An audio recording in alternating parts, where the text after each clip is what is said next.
ಸ್ನೇಹಿತರೆ ನಮಸ್ಕಾರ. ನೋಡಿ ಸ್ನೇಹಿತರೆ, ನಿಮಗೊಂದು ಭರ್ಜರಿ ಗುಡ್ ನ್ಯೂಸ್ ಆಗಿರತ್ತ. ಮತ್ತೊಂದು ವಿದ್ಯುತ್ ಇಲಾಖೆಯಲ್ಲಿ ಹೊಸದಾಗಿ 23ನೇ ತಾರೀಕದಂದು ಅಧಿಸೂಚನೆ ಪ್ರಕಟ ಮಾಡಿ ಹೊಸ ಹುದ್ದೆಗೆ ಅರ್ಜಿಯನ್ನು ಕರೆದಿದ್ದಾರೆ. ಇದ್ರ ಬಗ್ಗೆನೇ ಚರ್ಚೆ ಮಾಡೋಣ. ಇಲ್ಲಿ ನೋಡಿ, ಅಧಿಸೂಚನೆ ಪ್ರಕಟವಾಗಿರುವಂಥ ಡೇಟು ನಿಮ್ಮ ಮುಂದೆ ಕಾಣಿಸ್ತಾ ಇರಬಹುದು. 23 ಡಿಸೆಂಬರ್ 2025 ಈ ಒಂದು ದಿನಾಂಕದಂದು ಅಧಿಸೂಚನೆ ಪ್ರಕಟ ಆಗಿದೆ. ಮತ್ತು ಇದೇ ದಿನಾಂಕದಿಂದ ನೀವು ಅಪ್ಲಿಕೇಶನ್ ಹಾಕಬೇಕು. ಮತ್ತು ಅರ್ಜಿ ಸಲ್ಲಿಸೋದಕ್ಕೆ ಕೊನೆಯ ದಿನಾಂಕ ಏನಿದೆಯಲ್ಲ, ಸುಮಾರು ನಿಮಗೆ 10 ರಿಂದ 15 ದಿನ ಮಾತ್ರ ಟೈಮ್ ಕೊಟ್ಟಿದ್ದಾರೆ. ಅರ್ಜಿ ಸಲ್ಲಿಸೋದಕ್ಕೆ ಕೊನೆಯ ದಿನಾಂಕ ಮುಂದಿನ ತಿಂಗಳು ಅಂದರೆ ಜನವರಿ 3ನೇ ತಾರೀಕು ತನಕ ಅವಕಾಶ ಕೊಟ್ಟಿದ್ದಾರೆ. ಇದ್ರ ಬಗ್ಗೆನೇ ಚರ್ಚೆ ಮಾಡೋಣ. ಯಾವ ಒಂದು ಪೋಸ್ಟು, ಎಷ್ಟು ನೇಮಕಾತಿ ಮತ್ತು ಏನೆಲ್ಲ ಅರ್ಹತೆ ಇರಬೇಕು, ರೂಲ್ಸು ರೆಗ್ಯುಲೇಷನು, ವಯೋಮಿತಿ ಎಲ್ಲದ್ರ ಬಗ್ಗೆ ತಿಳಿಸ್ಕೊಟ್ಟಿದ್ದೇವೆ. ವಿಡಿಯೋ ಕೊನೆತನಕ ನೋಡಿ. ನೀವೇನಾದರೂ ಅರ್ಧ ನೋಡಿದ್ರೆ ಸ್ವಲ್ಪ ಮಾಹಿತಿ ಅರ್ಥ ಆಗಲ್ಲ. ಕೊನೆತನಕ ನೋಡಿ ಸಂಪೂರ್ಣ ಮಾಹಿತಿ ಪಡ್ಕೋತೀರಾ. ಮತ್ತು ಈ ಒಂದು ಚಾನಲನ್ನು ಯಾರು ಸಬ್ಸ್ಕ್ರೈಬ್ ಮಾಡಿಲ್ಲ, ಪ್ರಶಾಂತ್ ಅಕಾಡೆಮಿ ಚಾನಲನ್ನು ಸಬ್ಸ್ಕ್ರೈಬ್ ಮಾಡ್ಕೊಳ್ಳಿ.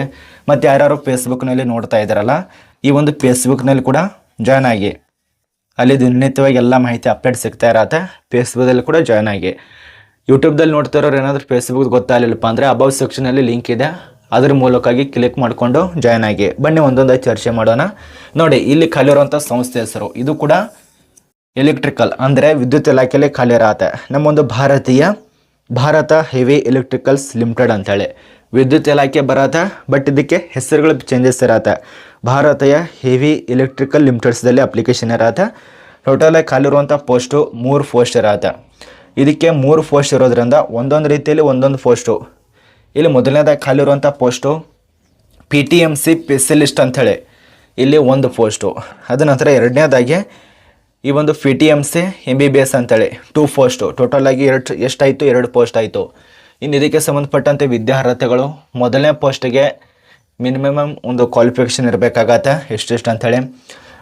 MBBS ಪೋಸ್ಟ್ ಇದೆಯಲ್ಲ, ಇದಕ್ಕೆ MBBS ಆಗಿರಬೇಕು. ಅದೇ ರೀತಿ MBBS ಈ ಒಂದು PTPC ಸ್ಪೆಷಲಿಸ್ಟ್ ಇದೆಯಲ್ಲ, ಇದಕ್ಕೆ ನೀವು MBBS ಆಗಿರಬೇಕು. ಅದರ ಜೊತೆಯಲ್ಲೇ MD DNB ಇದೆಲ್ಲ ಪೂರ್ಣಗೊಳಿಸಿದವರು ಅಪ್ಲೈ ಮಾಡೋದಕ್ಕೆ ಅವಕಾಶ ಇರತ್ತೆ.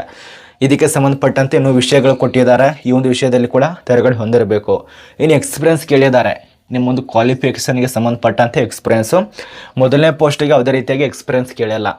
ಈ ಒಂದು PTMC ಇದೆಯಲ್ಲ, ಇದಕ್ಕೆ ಸ್ಪೆಷಲಿಸ್ಟ್ ಹುದ್ದೆಗಳಿಗೆ ಎಕ್ಸ್ಪೀರಿಯನ್ಸ್ ಕೇಳಿಲ್ಲ. ಅದ ನಂತರ ಎರಡನೇ ಪೋಸ್ಟ್ ಇದೆಯಲ್ಲ, 1 ಇಯರ್ ಅಂಥೇಳಿ ಅದಕ್ಕೆ ಎಕ್ಸ್ಪೀರಿಯನ್ಸ್ ಹೇಳತ್ತೆ. ನೋಡಿ, ಕರ್ನಾಟಕ ರಾಜ್ಯದಲ್ಲಿ ಸಾಕಷ್ಟು ಜನ ಮೆಸೇಜ್ಗಳು ಬರ್ತಾ ಇದ್ದಾವೆ. ಇನ್ಸ್ಟಾದಲ್ಲಿ ಮೆಸೇಜ್ಗಳು ಬರ್ತಿದ್ದಾವೆ. ಫೇಸ್ಬುಕ್ಕಲ್ಲಿ ಕೂಡ ಈಗ ಮೆಸೇಜ್ ಬರ್ತಿದ್ದಾವೆ. KPTCಯಲ್ಲಿ ಏನಾದರೂ ನೇಮಕಾತಿ ಬಂದಿದೆಯಾ ಇಲ್ಲ ಅಂಥೇಳಿ. ನಾನು ಈಗಾಗಲೇ ಮುಂಚಿತವಾಗಿ ತಿಳಿಸ್ಕೊಟ್ಟೇನಲ್ಲ, ಸುಮಾರು 15,000ಕ್ಕಿಂತ ಅಧಿಕ ಪೋಸ್ಟ್ಗಳು ಖಾಲಿ ಇದ್ದಾವೆ.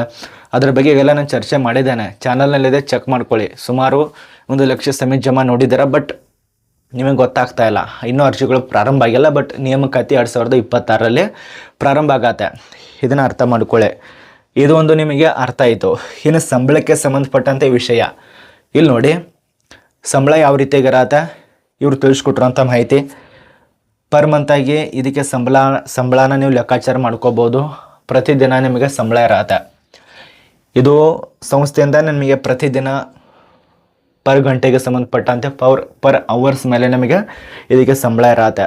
500 ರೂಪಾಯಿ, ಅದ ನಂತರ 800 ರೂಪಾಯಿ ತನಕ ಈ ರೀತಿ ನಮಗೆ ಸಂಬಳ ಕೊಡ್ತಾರೆ. ಅಂದರೆ ಸ್ಯಾಲ್ರಿ ಇರತ್ತೆ. ನೀವು ಯಾವ ರೀತಿ ಕೆಲಸ ಮಾಡ್ತಾರಲ್ಲ ಅದಕ್ಕೆ ಸಂಬಂಧಪಟ್ಟಂತೆ ಗೌರ್ಮೆಂಟ್ ಆಗಿರತ್ತೆ. ಬಟ್ ಟೆಂಪರರಿ ಇರೋದ್ರಿಂದ ಆದ ಕಾರಣ ಇದಕ್ಕೆ ಈ ರೀತಿಯಾಗಿ ಇಟ್ಟಿದ್ದಾರೆ. ಮತ್ತು ಇನ್ನೊಂದು ರೀ, ಏಜ್ ಲಿಮಿಟ್ ಎಷ್ಟಿರಬೇಕಪ್ಪ ಅಂದರೆ 60 ರಿಂದ 70 ವರ್ಷ. ಈ ಬಂದು ನೋಟಿಸ್ದಲ್ಲಿ ತಿಳಿಸ್ಕೊಟ್ರಂಥ ಮಾಹಿತಿ 70 ವರ್ಷದ ಒಳಗಡೆ ಇರಬೇಕು. ಇಷ್ಟು ಇದ್ದೇ ಇರತ್ತೆ, ಇಲ್ಲಂತಲ್ಲ.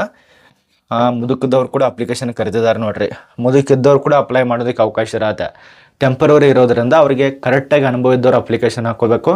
ಅದ ನಂತರ ಅವರು ಕೆಲಸದ ನೋಡ್ತಾರೆ, ಅದಕ್ಕೆ ಈ ಕರೆದಿರುವಂಥದ್ದು. ಅಧಿಸೂಚನೆ ರಿಲೀಸ್ ಆಗಿದ್ದು 23ನೇ ತಾರೀಕು. ಕೊನೆಯ ದಿನಾಂಕ 3ನೇ ತಾರೀಕು, ಅಂದರೆ 3ನೇ ತಾರೀಕು ಜನವರಿ. ಅವಾಗ ನೀವು ಡೈರೆಕ್ಟಾಗಿ ಸಂದರ್ಶನಕ್ಕೆ ಹೋಗಬೇಕು. ಯಾವೊಂದು ವಿಳಾಸ? ನೆಲಮಹಡಿ ಸಮ್ಮೇಳನ ಕೊಠಡಿ, BHEL ಹೌಸ್, ಸಿರಿ ಫೋರ್ಟ್, ನವದೆಹಲಿ 49. ಇಲ್ಲಿ ನೀವು ಅಪ್ಲಿಕೇಶನ್ ಹಾಕಬೇಕಾಗತ್ತೆ. ಈ ರೀತಿಯಾಗಿ ನಾವು ಚರ್ಚೆನ ಮಾಡ್ಕೋಬೇಕು. ಭಾರತೀಯ ಹೆವಿ ಎಲೆಕ್ಟ್ರಿಕಲ್ ಲಿಮಿಟೆಡ್ ಅಂತೇಳಿ ಆಯ್ಕೆ ಆದರೆ ದೆಹಲಿಯಲ್ಲಿ ಕೆಲಸ ಇರತ್ತೆ. ಮತ್ತು ಇಲ್ಲಿ ಖಾಲಿರುವಂಥ ಪೋಸ್ಟ್ಗಳು ಆಗಲೇ ತಿಳಿಸ್ಕೊಟ್ಟಿರುವಂಥ ಸ್ಪೆಷಲಿಸ್ಟ್ಗಳು, ಅರೆಕಾಲಿಕ ವೈದ್ಯಕೀಯ ಸಲಹೆಗಾರ ಹುದ್ದೆಗಳು ಇದೇ ಇರತ್ತೆ. ಇದಕ್ಕೆ ಸಂಬಂಧಪಟ್ಟಂತೆ ನೋಡ್ಕೊಳ್ಳಿ. ಮತ್ತು ನಿಮಗೆ ಯಾವ ರೀತಿ ಕೆಲಸ ಹೆಂಗೆ ಏನು ಅಂತ ಅಂತೇಳಿ ಅದೆಲ್ಲ ನಿಮಗೆ ಚಾರ್ಜಸ್ಸು ಅದೆಲ್ಲ ಕೊಟ್ಟಿರ್ತಾರೆ. ಮತ್ತು ಅರ್ಜಿ ಸಲ್ಲಿಸುವಂಥ ಸ್ವಲ್ಪ ಮಾಹಿತಿ ಇದೆಯಲ್ಲ ವೆಬ್ಸೈಟು ವಿಳಾಸ ಇದಕ್ಕೆ ಸಂಬಂಧಪಟ್ಟಂತೆ ನೀವು ನೋಡ್ಕೊಳ್ಳಿ. ಇಷ್ಟೆಲ್ಲ ಒಂದು ಫಾರ್ಮ್ ಇರತ್ತೆ, ಒಂದು ಬಯೋಡೇಟಾ, ಅದನ್ನು ತುಂಬ್ಕೊಂಡು ಹೋಗಬೇಕು. ಆ ಒಂದು ಬಯೋಡೇಟಾ ಫಾರ್ಮ್ ಕೂಡ ನಮ್ಮ ಒಂದು ಟೆಲಿಗ್ರಾಮ್ ಗ್ರೂಪ್ನಲ್ಲಿ ಅಥವಾ ನಮ್ಮ ಒಂದು ವಾಟ್ಸಪ್ ಗ್ರೂಪ್ನಲ್ಲಿ ಕೊಟ್ಟಿದ್ದೇವೆ, ಚೆಕ್ ಮಾಡ್ಕೊಳ್ಳಿ. ವಾಟ್ಸಪ್ ಗ್ರೂಪ್ನಲ್ಲಿ ಇದಕ್ಕೆ ಸಂಬಂಧಪಟ್ಟಂತೆ ಎಲ್ಲ ಮಾಹಿತಿ ಬರ್ತಾ ಇರತ್ತೆ. ಡಿಸ್ಕ್ರಿಪ್ಷನ್ ಬಾಕ್ಸ್ನಲ್ಲಿ ಲಿಂಕ್ ಇದೆ ಅಥವಾ ಅಬೌಟ್ ಸೆಕ್ಷನ್ ಇರುತ್ತೆ ವಾಟ್ಸಪ್ ಅಂತೇಳಿ ಕ್ಲಿಕ್ ಮಾಡಿಕೊಂಡು ಜಾಯ್ನ್ ಆಗಿ. ನೋಡಿ, ಬಯೋಡೇಟಾ ಫಾರ್ಮ್ ಇರತ್ತೆ. ಒಂದು ಬಯೋಡೇಟಾದಲ್ಲಿ ಎಲ್ಲ ಮಾಹಿತಿ, ನಿಮ್ಮೊಂದು ಪರ್ಸ್ನಲ್ ಆಗಿರುವಂಥ ಎಲ್ಲ ಮಾಹಿತಿಯನ್ನು ಸಬ್ಮಿಟ್ ಮಾಡಬೇಕು. ಇಷ್ಟೇ, ಈ ರೀತಿಯಾಗಿ ತುಂಬ ಈಸಿ ಪ್ರೊಸೆಸಿಂಗು. MBBS ಅವ್ರಿಗೆ ಅವಕಾಶ, ಮಹಿಳೆಯರಿಗಿರತ್ತೆ, ಪುರುಷರಿಗಿರತ್ತೆ. ಅನುಭವದವರು ಅಪ್ಲೈ ಮಾಡಿ. ಇದ್ರ ಬಗ್ಗೆ ನಿಮಗೆ ಅರ್ಥ ಆಗಿದೆ ಅಂತ ಅನ್ಕೋತೀವಿ. ಏನಾದರೂ ಡೌಟ್ ಇದ್ದರೂ ಕೂಡ ಕಮೆಂಟ್ ಮಾಡಿ.